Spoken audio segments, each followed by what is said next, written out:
مکمل کیا تھا تو پھر سر مڑایا تھا نا. آج آپ سر مڑا کے آئے ہوئے ہیں. حج میں صحیح کے بعد سر نہیں مڑانا, اس لیے نہیں مڑانا کہ آپ سر مڑا کے. عمرے میں طواف صحیح پہلے ہوتا ہے, سر بعد میں مڑواتے, اور حج پہ سر پہلے مڑواتے اور طواف اور صحیح بعد میں ہوتی ہے. اور کتنا فرق ہے, عمرے میں طواف بھی صحیح بھی احرام کی حالت میں ہوتی ہے, اور حج میں سادہ کپڑوں سے ہوگا. مربع پہ 7 چکر مکمل کر کے سر ہی مڑانا کیونکہ سر مڑا کے ہے. آج کیا سر مڑوانے کی بجائے آج شریعت نے آپ کو کہا ہے مکے میں ٹھہرنے کی اجازت نہیں, واپس چل مینا.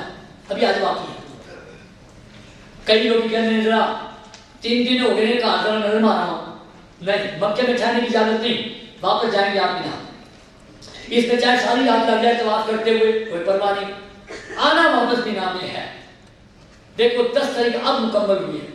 پہلا کام تھا 10 تاریخ کو مزدلفہ میں اٹھ کے فجر پڑھنا, پھر دعا کرنی, پھر 70 کینکریاں لینا, مینا آنا, مینا آ کے 7 کینکریاں مارنی, قربانی کروانی, حجامت بنوانی, احرام کھولنا, پھر کنیز لے کے مکے آنا, حج کا طواف کرنا, حج کی صحیح کر کے واپس مینا پہنچنا.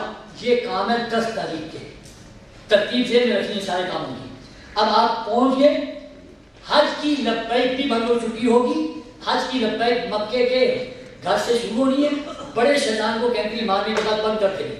پھر تکبیر تشریف پڑھنی ہے, وہ یہاں بھی پڑھتے ہیں 9 تاریخ سے لے کے 13 تاریخ کے عصر تک پڑھتے ہیں تکبیر تشریف. اللہ اکبر لا الہ الا اللہ واللہ اکبر اللہ اکبر وللہ, یہ پڑھتے رہنا.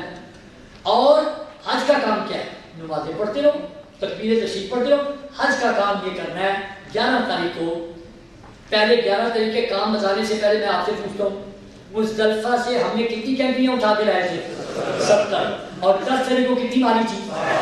7. اور پھر میں رکھنا ہے, میں یاد کرانا ہے آپ کو حج کہ 10 تاریخ کو کس کو مارنی ہے؟ بڑے شیطان کو. چھوٹے شیطان کو معاف کر دینا چاہیے, 10 درمیانے نے معاف کرنا, بڑے کی مرمت کرنی ہے. 10 تاریخ 10 نمبر ہے, اب تو یاد رہے گا انشاءاللہ بھولے گی. تو 10 تاریخ کو بڑے کو ماری تھی نا بس, تو 7 باقی جو کینکریاں پڑی ہوئی ہیں. 11 تاریخ کو ظہر کی نماز کے بعد آپ نے 21 کینکریاں لے کے اپنے خیموں سے باہر نکلنا ہے, شیطانوں کے پاس آنا ہے. پہلے چھوٹا آئے اللہ اکبر, اور ذہن میں رکھنا ہے کہ میں مار رہا ہوں لیکن یہ یاد کس کی ہے؟ حضرت ابراہیم علیہ السلام خواب دیکھا بچے کو ذبح کر رہا ہوں, حاجرہ میرا دلا دے میرے بچے کو, دے کے نکلے تھیلا چھری رسی ساگ ہے. شیطان نے کہا یہ کیا, آج اتنا بڑا مظاہرہ آسمان دیکھے گا کہ باپ بیٹے کے گلے پہ چھری رکھے گا, ان کو روکوں. شیطان آیا, ابراہیم باغ آیا, آپ نے پتھر مارے, آگے بڑھے ابراہیم ایسا, پھر پتھر مارے, پھر تیسری مرتبہ. یہ جگہ وہی ہے, بعض روایات میں یہ اور بعض روایات میں یہ ہے کہ شیطان نے سب سے پہلے حاجرہ کے پاس گیا, حاجرہ یہ تیرا خامد تیرے بچے کو کہاں لے کے جا رہا ہے؟ کہ جنگل سے لکڑیاں کاٹ کے کیا ہوگا؟ نہیں تیرے بچے کو ذبح کرے گا. حاجرہ کہنے کو باپ بھی ذبح کرتا بیٹے کو. اب اصلی شکل میں آ گیا, کہنے کا میں شیطان ہوں, سچی بات بتا دوں اللہ کا حکم ملا ہے اس لیے کرنے جا رہا ہے. چاہتا کیا تھا کہ حاجرہ بھاگے پیچھے کے, ہائے میں نے ذبح کرواتی, میرا بچہ بچ جائے, لیکن اللہ حاجرہ پہ قربان. اللہ اکبر. حاجرہ نے پتھر اٹھائے مارے اور کہا اگر اللہ نے ذبح کرنے کا حکم دیا تو میں بیٹے کو ذبح کروانے کے لیے دیا. یہ چھوٹا شیطان بن گیا. آ گیا اسماعیل, باپ کہاں لے کے جا رہا ہے؟ تو جنگل سے لکڑیاں کاٹے گا, نہیں تجھے ذبح کرے گا, تو باپ بھی ذبح کرتے. میں شیطان ہوں, تجھے سچی بات بتا دوں, اللہ کا حکم ہے, چاہتا جیسا میری بات مان لے اور اللہ کی بات چھوڑ دے. اسماعیل السلام اٹھا کے پتھر مارے اور کہا کہ چل نکل, اگر اللہ کا حکم ہے تو میں ذبح ہونے کے لیے تیار. آگے آیا ابراہیم, باپ کو بیٹے روز روز ملتے, خواب بھی تو دیکھی ہے. ابراہیم السلام نبی تھے, نبی کا خواب بھی وہی ہوتا ہے. اٹھایا پتھر مارے اور فرمایا چل نکل, میں نے ذبح کرنا ہے. یہ بڑا شیطان ہے. 11 تاریخ کو ظہر کی نماز کے بعد 21 کینکریاں لے کے جانی ہے. پہلے چھوٹا شیطان آئے گا, 7 کینکریاں مارنی ہے جیسے پہلے بتایا تھا. 7 کینکریاں مارنے کے بعد آپ نے ایک طرف ہٹ کے قبلے کی طرف منہ کر کے دعا کرنی. پھر 7 کینکریاں مارنی ہے دوسرے درمیان والے شیطان کو, پھر ایک طرف ہٹ کے دعا کرنی. پھر آپ نے بڑے شیطان کو مارنی پر بڑے شیطان پہ دعا نہیں کرنی. یہ ذہن میں رکھنا ہے, چھوٹے درمیانے پہ دعا ہے, بڑے پہ دعا نہیں ہے. کیا دعا مانگو گے؟ شیطان سے بچنے کے لیے کہ اللہ حج کیا, ہم نے الفاظ میں معافی مانگی, تم نے سارے گناہ معاف کر دیے, اب شیطان ہم پہ بڑا حملہ کرے گا, اب ہمیں بچا کے رکھنا اس سے. ہم نے پتھر مارے علامتی طور پہ, اب تو ہمیں معاف کرنا ہے, اس کے شر سے بچا کے رکھنا. یہ دعائیں کرنی ہے. اور بڑے شیطان کو کینکری مار کے بغیر دعا مانگے واپس خیمے میں آ جانا. 11 تاریخ کا کام صرف تینوں شیطانوں کو کینکریاں مارنا بس. اب آ گئی 12 تاریخ, 11-12 ایک جیسی ہوگی. 12 تاریخ کو بھی آپ نے 21 کینکریاں لے کے زور کی نماز کے بعد ٹائم شروع ہوتا ہے, اور گھبرانا بالکل نہیں. 10 تاریخ کا ٹائم کینکری کا کیا ہے؟ صبح صادق سے لے کے مغرب تک, اور مغرب تک بھی کسی نے نہ ماری ہو تو 11 کی صبح صادق تک 10 تاریخ کی کینکری ماری جا سکتی ہے. اور 11 تاریخ کی بھی کینکری ظہر کے نماز کے بعد شروع ہو کے وقت اگلے 12 تاریخ کی صبح صادق سے پہلے پہلے مارنی جائے. اور 12 تاریخ کی بھی کینکری صبح صادق تک 13 تاریخ تک ماری جا سکتی ہے. اتنا لمبا ٹائم شریعت نے دیا ہوا ہے, پر ہمارا عجیب کی بات ہے, اکثر خیموں میں آپ نے دیکھ رہے ہیں کوئی 10 بجے کوئی 8 بجے, میں سے کینکری ہمارا ہے, ٹائم شروع ہوتا ہے زور کے بعد, اور تو کینکری ہے کہ تمہارا ہے. یہ غلط ہے. آپ نے ٹائم نوٹ رکھنا ہے ذہن میں. زور کے بعد 21 کینکری لے کے جانا ہے. 12 تاریخ کو بھی چھوٹے کو ساتھ دعا کرنی ہے, 7 درمیانے کو دعا کرنی ہے, 7 بڑے کو دعا نہیں کرنی, مار کے واپس آ جانا ہے. اگلا حساب لگاؤ, کینکریاں مختلفہ سے کتنی اٹھا کے رہے تھے؟ 70. 10 کو کتنی ماری تھی؟ 7. 11 کو اور 12 کو 21. 21 گنے 42 اور 7 گنے 49. 49 کینکریاں ماری جا چکی ہیں. اب آپ کے پاس 21 کینکریاں بچی ہوں گی. وہ آپ نے 12 تاریخ کو مغرب سے پہلے پہلے وہی 21 کینکریاں مینا میں پھینک کے واپس مکے آ جاؤ, حج آپ کا مکمل ہے. یہ جو 12 تاریخ کو مغرب سے پہلے پہلے 21 کینکریاں پھینکی ہیں, تو یہ کیوں اٹھائی تھی؟ اگر شیطانوں کو نہیں ماری تھی. شریعت کہتی ہے کہ اگر کسی کو مغرب سے پہلے پہلے مینا سے محرام سے نہ نکل سکے, اسے چاہیے کہ وہ 13 کو بھی کینکریاں مار کے آئے. البتہ اگر ساری رات میں بھی وہی مینا میں ہو گئی اور صبح صادق ہو گئی, فجر کی اذان جس حاجی کو ہو جائے مینا کے میدان میں, اس پر تو شریعت نے فرض قرار دیا ہے کہ وہ 13 تاریخ کو بھی کینکریاں مار کے آئے. یہ 21 کینکریاں جو ہم نے پھینکی ہیں نا مغرب سے پہلے پہلے, وہ اس کی احتیاطاً اٹھائی تھی کہ اگر 13 کا دن ٹھہرنا پڑا تو پھر کینکریاں مار کے آئے گا, اس لیے اٹھائی تھی. اس لیے اب آپ نے اس کو وہیں پھینک دینا ہے. 21 کینکریاں پھینک کے واپس مکے آ گئے. سارا حج مکمل ہو گیا. ایک ہر حج کا واجب باقی ہے, اس کا نام ہے الوداعی طواف.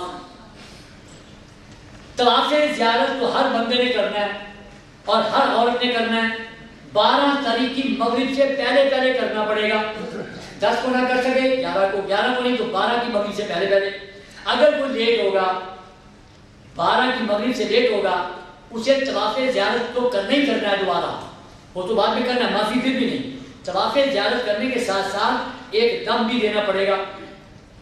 کل میں نے بتایا تھا جس دن آسون کے عقیدہ بھی دم نکل جاتا ہے, 450 ریال کا بکرا ذبح کروا کے غریبوں میں تقسیم کرانا پڑتا ہے. اس لیے کبھی لیٹ نہیں ہونا آپ نے, طواف زیارت کو لیٹ نہیں کرنا. ہاں وہ عورتیں جو اپنے ایام میں آ چکی ہوں انہیں شریعت نے اجازت دیا ہے, وہ حج کے طواف کے لیے نہیں جائیں گی. 12 سے لیٹ بھی ہو جائے, 13 کو 14 کو 15 کو جب پاک ہوگی اس دن طواف زیارت کرے گا. اس لیے طواف زیارت کیے بغیر نہیں آنا. حاجی صاحبان یہ ذہن میں رکھیے کہ واپسی کی فلائٹ کبھی چینج نہیں کرتے, چاہے کچھ ہو جائے, کتنے مرضی آپ باہر کریں, واپسی کی فلائٹ کبھی چینج نہیں کرتی. لیکن ایک مسئلہ عورت کے لیے ایسا ہے کہ ایام والی عورت کے لیے یہ اجازت دی ہے, وہ فلائٹ اس کی لیٹ کر دیں گے. وہ باقاعدہ اپنے محرم کے ذریعے معلم کو بتائے کہ میں ایام میں ہوں اور میں طواف زیارت نہیں کر سکی. معلم اس کے فلائٹ کو لیٹ کر دے گا اور باقاعدہ آپ کے پاسپورٹ آپ کو اپنے پاس رکھے گا اور بتا دے گا کہ طواف زیارت کرنے کے بعد ہمیں بتانا اور ہم تمہاری سیٹ کا بندوبست کریں گے. صرف ایک مسئلہ جس پہ آپ کی فلائٹ لیٹ ہو سکتی ہے، اس کے علاوہ کوئی مسئلہ نہیں. ہاں طواف زیارت تو لازمن ہو گیا، لیکن جو الوداعی طواف ہے وہ ہر عورت مرد نے کر کے آنا ہے. بندو اگر ایام آ گئے الوداعی طواف کرنے سے پہلے تو اس میں شریعت نے اجازت دی ہے خانہ کعبہ کے دروازے سے باہر سے خانہ کعبہ کو دیکھ کے یہ عورت واپس آ جائے تو اس کا الوداعی طواف مان لیا جائے. باقی سب نے الوداعی طواف کرنا ہے. کیسے ہوگا؟ الوداعی طواف میں کوئی چادریں نہیں ہوں گی، کوئی صفا مروا نہیں ہوگا، کوئی ساری اڑانا، صرف ایک طواف ہی طواف کرنا ہے. کیسے کرنا ہے؟ حضرت صاحب کی سیر میں اپنا دانہ کندھا لا کے نیت کرنی الوداعی طواف کی، جو میں نے شروع میں بتائی تھی. اے اللہ تیرے گھر کے آخری طواف کے ساتھ چکر لگانے کا ارادہ کرتا ہوں، آسان کر دے، قبول کر لے. نیت کر کے استقبال استلام کر کے آہستہ، جیسے نفلی طواف تھا اس میں ربا نہیں کرنا، آہستہ 7 چکر لگانے ہیں، 8واں استلام کرنا ہے، ملتزم پیچھے بڑھ کے دعا کرنی ہے، مقامی دوڑ کا واجب پڑھنے ہیں، بس آپ کا الوداعی طواف ہو گیا. الوداعی طواف مکمل کر کے خانہ کعبہ سامنے ہے، آنکھوں میں آنسو لاؤ اور وہ منظر سامنے رکھو کہ میرے آقا علیہ السلام جب ہجرت کر کے مکے سے مدینے جانے لگے نا تو آپ نے بھی آخری کام طواف کیا تھا. اور یہ الوداعی طواف کی واجب اسی لیے ہے کہ نبی صلی اللہ علیہ وسلم نے فرمایا جو مکے سے نکلا گئے وہ آخری کام طواف کر کے نکلا جائے. آپ نے طواف کیا، کعبہ سامنے، آنکھوں میں آنسو. نبی صلی اللہ علیہ وسلم کا منظر کیا تھا؟ آپ نے الوداعی طواف کر کے کعبہ سامنے تھا، آنکھوں میں آنسو تھے اور اللہ کے نبی مخاطب ہو رہے تھے کعبے کو، اے کعبہ تجھے چھوڑنے کو دل نہیں کرتا، یہ لوگ سارے لوگ رہنے دیتے نا، میں زندگی میں تجھے کبھی نہ چھوڑوں، مجبوراً جا رہا ہوں. روتے ہوئے گئے تھے. حضرت ابو بکر صدیق ہجرت کرا رہے تھے، راستے میں دیکھا حضور صلی اللہ علیہ وسلم پیچھے مڑ کے دیکھ رہے. ابو بکر صدیق رضی اللہ عنہ نے عرض کیا آقا ظالم لوگ تھے مکے والے، مکہ چھوڑ دیا، پیچھے مڑ کے کیا دیکھتے ہیں؟ میرے آقا علیہ السلام کو جواب کیا تھا؟ فرمایا ابو بکر یہ میرے اللہ کے گھر کی طرف جانے والے راستے ہیں، ان راستوں کو بھی حسرت سے دیکھا ہے، غم زدہ حالت. اور اس موقع پہ غم زدہ حالت کو دیکھتے ہوئے اللہ نے بھی سورہ قصص کی آیت نازل فرمائی ان الذی فرض علیک القرآن لرادک الی معاد. کیا اے نبی صلی اللہ علیہ وسلم، جس اللہ نے آپ پر قرآن نازل کرنا فرض کیا تھا وہ آپ کی غم زدہ حالت دیکھ کے آپ سے وعدہ کرتا ہے آپ کو دوبارہ بھی لے کے آئے، لرادک دوبارہ لوٹائے گا آپ کو. اور پھر اللہ دوبارہ لے کے آیا تھا. گئے تھے چھپ کے رات کے اندھیرے میں، 2 بندے تھے چھپ، اور جب آئے تھے تو 10,000 کا لشکر نبی صلی اللہ علیہ وسلم کے ساتھ تھا اور دن کے اجالے میں آئے تھے اور آ کے مکہ فتح کیا تھا. کس شان سے اللہ تعالیٰ دوبارہ لے کے آیا تھا. آپ سے بھی گزارش ہے روتے ہوئے دعائیں کر کے آنی، یا اللہ اس حاجی کو آخری حاجی نہ بنانا، ہمیں دوبارہ بھی آنے کی توفیق عطا فرما. دعائیں کرتے ہوئے آپ نے ایک پروگرام پچھلے سال کی نسبت آپ کو تبدیلی آئی ہے وہ ذہن میں رکھیں. پہلے حاجی کو واپس لے کے آتے تھے نا جب جدے میں تو 12 گھنٹے پہلے لے کے آتے تھے اور آ کے حاجی ایئرپورٹ میں پڑا رہتا تھا، کھانا پینا یہ وہ، فلائٹ کے آنے میں 12 گھنٹے ہوتے تھے، 12 گھنٹے پہلے پہنچاتے تھے. اس سال تھوڑی سی تبدیلی آئی کہ 24 گھنٹے پہلے، 12 کی بجائے 24 گھنٹے پہلے آپ کو لے کے آئیں گے. اس لیے آپ نے آنا ہے. البتہ پی آئی اے نے یہ کہا ہے کہ ہم نے وہاں جدے میں ایک انتظام کیا ہے، ہوٹل ٹائپ ایک بلڈنگ لی ہے، اس میں حاجی کو رہنے کے لیے جگہ ملے گی باقاعدہ اور ٹرانسپورٹ ایئرپورٹ تک جانے آنے کی ملے گی. 24 گھنٹے پہلے جدے جائیں گے اور اسی رہائش گاہ پہ ٹھہرنا ہے اور وہاں سے آپ کو ایئرپورٹ پہ جانے آنے کی سہولت ہوگی رہنے کی، لیکن کھانے کی سہولت نہیں ہوگی. کھانا آپ نے اپنے پیسوں کا خرچ کرنا ہے، اس لیے واپسی پہ تھوڑے سے ریال رکھنے ہیں اپنے پاس. 24 گھنٹے پہلے آپ کو لے کے آئیں گے، وہاں جو کھانا پینا ہوگا وہ سب آپ کا اپنا ہوگا، لہٰذا وہاں رہائش کی ٹرانسپورٹ کی سہولت ہے اور کھانا آپ کا اپنا ہوگا. لہٰذا اپنے پیر کچھ ریال بچا کے رکھنے ہیں، یہ نہیں کرنا کہ سارے خرچ کر کے آئیں. اب جب آپ جدے ایئرپورٹ پہ پہنچیں گے، جہاز پہ بیٹھیں گے تو جہاز پہ بیٹھنے کے بعد پاکستان آنے تک آپ نے استغفر اللہ استغفر اللہ استغفر اللہ پڑھتے ہیں. جاتے ہوئے لبیک وظیفہ تھا، آتے ہوئے استغفار، اس لیے کہ یا اللہ تو نے اپنے گھر پہ بلایا تھا، اپنے نبی صلی اللہ علیہ وسلم کے گھر پہ بلایا تھا، پتہ نہیں مجھ سے کوئی گستاخیاں ہوئی ہیں، بے ادبیاں ہوئی ہیں، تو اللہ معاف کر دے۔ واپسی پہ آتے ہوئے آپ نے اپنے گھر پہ آ کے 2 رکعت نفل شکرانے کے پڑھ لینے۔ یہ میں نے پورا حج بتایا، مختصر کتنا تھا۔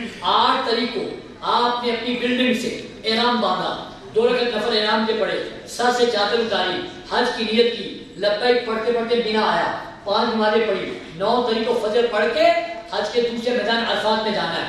عرفات میں جا کے 2 نمازیں پڑھی، ظہر پڑھی، عصر پڑھی، عصر سے مغرب تک معافی مانگی، مغرب پڑھے بغیر عرفات سے نکل کے مزدلفہ آیا، مزدلفہ میں آ کے مغربی عشاء کی اکٹھی نمازیں پڑھی، 2 اکٹھی نمازیں پڑھ کے تھوڑی دیر سویا، تھوڑی دیر جاگا، صبح فجر پڑھی، دعائیں مانگی، 70 کینکریاں اٹھائیں، 70 کینکریاں اٹھا کے واپس مینا آیا، 7 کینکریاں ماری بڑے شیطان کو، قربانی کی، حجامت بنوائی، احرام کھولا، سادہ کپڑے پہن کے مکے آیا، حج کا طواف کیا، حج کی صحیح کی، واپس گیا، 11 کو تینوں شیطانوں کو کینکریاں ماری، 12 کو تینوں شیطانوں کو کینکریاں مار کے 12 کی مغرب سے پہلے 21 کینکریاں پھینک کے واپس آ کے الوداعی طواف کر لیا، حج ہو گیا مکمل۔ کل سے لے کے اب تک، گھر سے چلنے سے لے کے گھر واپس آنے تک میں نے اسٹیپ بائی اسٹیپ ساری باتیں بتائی ہیں، اور آپ سے گزارش شروع میں کی تھی کہ حاجی صاحبان آپ حج کو اس طرح سیکھیں کہ جب اکیلا بندہ بھی حج کرنا پڑے نا آپ کو تو کر سکے۔ اسے ہر بندہ یہ نہ سمجھے کہ میرا گروپ ساتھ ہے مجھے کوئی حج کرا دے گا، نہیں، عبادت اپنے اپنی کرنی ہوتی ہے، میں آپ کی نہیں کر سکتا، آپ نہیں کر سکتے، لہٰذا آپ نے حج اپنا اپنا کرنا ہے۔ تو یہاں سے اتنا سیکھ کے جاؤ، ہر بات جو میں نے کہی ہے وہ ذہن میں بٹھاؤ، اور دوسرا ترتیب ذہن میں رکھو، آپس میں ایک دوسرے کو سنتے سناتے جاؤ کہ پہلے یہ کرتے ہیں، اس کے بعد یہ کرنا ہے، اس کے بعد یہ کرنا ہے، اس کے بعد یہ کرنا ہے، اس طرح آپ کو حج یاد ہو جائے گا۔ یہ گزارش تھی، میں نے کوشش کیا ہے کہ کوئی بات نہ چھوڑوں، لیکن پھر بھی اگر آپ کے دلوں میں کوئی سوال اٹھا وہ آپ پرچی پہ لکھ کے وہ دے دیں، اور پھر انشاءاللہ سوال جواب ہوں گے۔ اور اس میں ایک پرچی میرے پاس آئی ہے،